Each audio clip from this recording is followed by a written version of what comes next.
puberty blockers. I want to talk about puberty blockers for a little bit today. So background on myself, I'm a huge fan of science, empirical data over time, the scientific method. What I'm going to talk about doesn't really have, you're not really going to need to fact check anything. I'm not giving any doctor citations. I'm just talking conceptually about things. And that's part of what the scientific process is. You think about things that you formulate a hypothesis in your head, and then you kind of come up with usually about three things you want to support that hypothesis with, and then you go and you kind of research and look into them. Now, one thing that I've noticed when I see or hear people talking about puberty blockers is it's never a medical professional. When I do see a medical professional, usually their input is, yes, these drugs are given to children and they are safe when the child is 9 or 10 and they are starting to go through puberty. So well before they would be going through puberty. Now, why does this matter on the age thing at all? Why does this matter? Why? Thing is, it's not just puberty is happening, or not just physical changes are happening when you're going through puberty. Now, I don't know all the ins and outs of it, but there is a lot of brain development, and some of the things that I've been reading, and here's a terrifying one.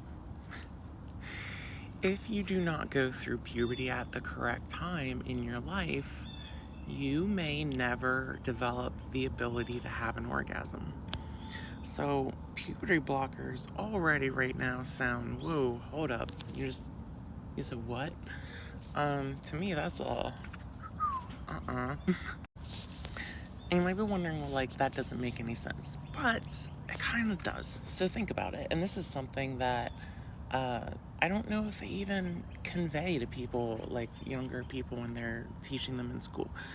But I remember learning that, because I was in advanced math most of my life, and I remember learning about the ages and why we start exposing children to the various math that we do at the certain ages. And it's all because of your brain development, because the human brain has markers that it goes through where it can start thinking about things.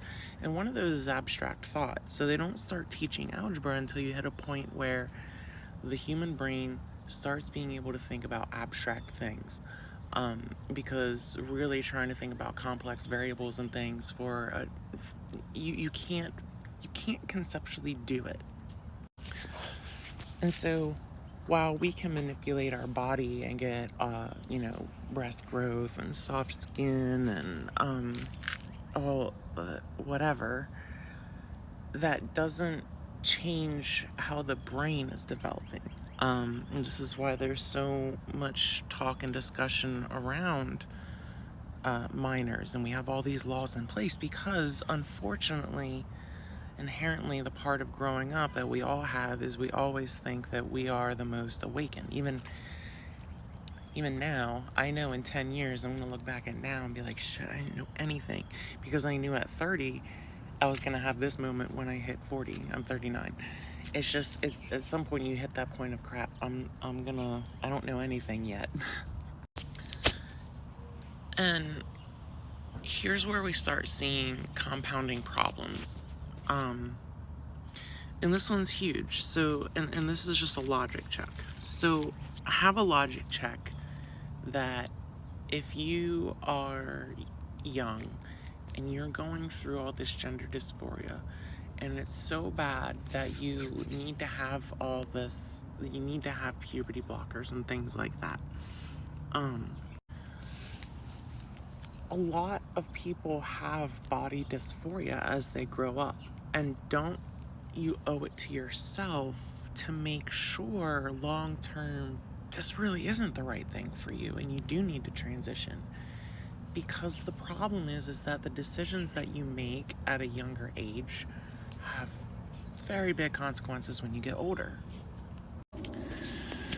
We really talk about and say, hey, it's okay that, there's gender fluctuation, and that your gender can adapt and change over time. And And okay, so if we're going to assert that, then my counter assertion is, then why would we allow medications that alter the body prior to you going through enough mental development that you've kind of settled on, this is how my brain works. You know, I've tried living this way, I've worked on my mental health this way, I still am feeling this, I'm still feeling this distress. I really think that this is the appropriate way to go. I'm an adult making these decisions. I'm making these decisions based off the stressors in my life that I can't handle, understanding the stressors in my life that I'm going to have to handle living as a trans person right now, and the stressors that I'm gonna have to deal with as I get older and deal with aging and still trying to present. Being able to think through those decisions is not something that you're capable of doing at a young age. It's not. I can't even think through all those decisions yet, and I just know it's in my future. As I've been talking to various people about this stuff, I've talked to a couple different there's an anecdotal story. I was explaining all the things that were going on to someone because I was trying to do a discussion presentation thing, and I was trying to find out if I even could, or if it was going to be too sensitive of a topic for the area I was trying to speak in. And, you know, at first she really didn't understand what I was saying, and then I stepped through a bunch of the things and she went, "Oh my God, I really understand what you're saying." And she had talked about her niece and her brother, and it seemed, I gathered from the conversation that single father, and she helped with her niece because, you know, he's not gonna know all the girl issues.